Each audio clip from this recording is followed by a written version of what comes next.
Greater Bengaluru ಪ್ರಾಧಿಕಾರದ ವಿವಿಧ ಇಲಾಖೆಗಳನ್ನೊಳಗೊಂಡ ಕಾರ್ಯಕಾರಿ ಸಮಿತಿ ಸದಸ್ಯರೊಂದಿಗೆ ಗ್ರೇಟರ್ ಬೆಂಗಳೂರು ಅಭಿವೃದ್ಧಿ ಸಚಿವ ಕೃಷ್ಣ ಬೈರೇಗೌಡ ಇಂದು ಸಭೆ ನಡೆಸಿದರು. ಸಭೆಯಲ್ಲಿ ಹೆಚ್ಚುವರಿ ಮುಖ್ಯ ಕಾರ್ಯದರ್ಶಿ ತುಷಾರ್ ಗಿರಿನಾಥ್, ಮುಖ್ಯ ಆಯುಕ್ತ ಮಹೇಶ್ವರ ರಾವ್, ವಿಶೇಷ ಆಯುಕ್ತ ಮನೀಶ್ ಮೌದ್ಗಿಲ್ ಸೇರಿದಂತೆ ಇತರೆ ಇಲಾಖಾ ಅಧಿಕಾರಿಗಳು ಉಪಸ್ಥಿತರಿದ್ದರು.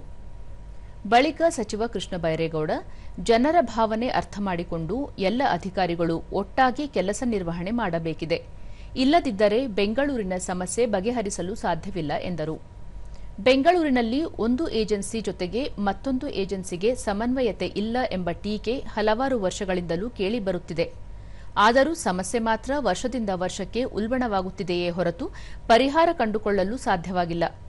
ಹೀಗಾಗಿ ಸಮಸ್ಯೆಗಳಿಗೆ ಪರಿಹಾರ ಕಂಡುಕೊಳ್ಳುವ ನಿಟ್ಟಿನಲ್ಲಿ ಕಾರ್ಯನಿರ್ವಹಿಸಬೇಕು ಎಂದು ಅಧಿಕಾರಿಗಳಿಗೆ ಸೂಚನೆ ನೀಡಿದರು. ಆವಾಗ ಕೇಳಲಿಕ್ಕೆ ಶುರುವಾಗಿದ್ದು ನಾನು ಈ ಟಾಪಿಕ್ ಕೋಆರ್ಡಿನೇಷನ್ ಇಲ್ಲ.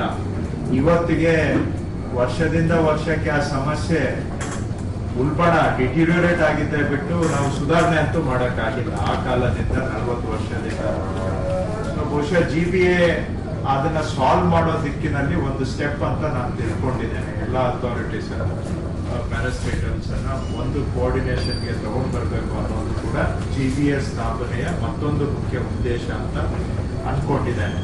ಸೊ ಹಾಗಾಗಿ ಬೆಂಗಳೂರಿನಲ್ಲಿ ಜನಗಳು ಕೂಡ ಇವರು ಒಬ್ರು ಏನ್ ಮಾಡ್ತಾರೆ, ಎಡಗೈ ಮಾಡೋ ಕೆಲಸ ಬಲಗೈಗೆ ಗೊತ್ತಿಲ್ಲ, ಕಾಲಲ್ಲಿ ಏನ್ ಕೆಲಸ ಆಗ್ತಾ ಇದೆ ಅದು ಕೈಗೆ ಗೊತ್ತಿಲ್ಲ, ಇದಕ್ಕೆ ಬ್ಯಾಂಗ್ಳೂರಿಗೆ ಒಂದು ಸೆಂಟ್ರಲ್ ನರ್ವ್ ಸಿಸ್ಟಮ್ ಇಲ್ಲ, ಎಲ್ಲ ಇಂಡಿಪೆಂಡೆಂಟ್ ಆಗಿ ನಡೀತಾ ಇದೆ ಅನ್ನೋದು ಜನಗಳ ಭಾವನೆನೂ ಕೂಡ ಆಗಿದೆ.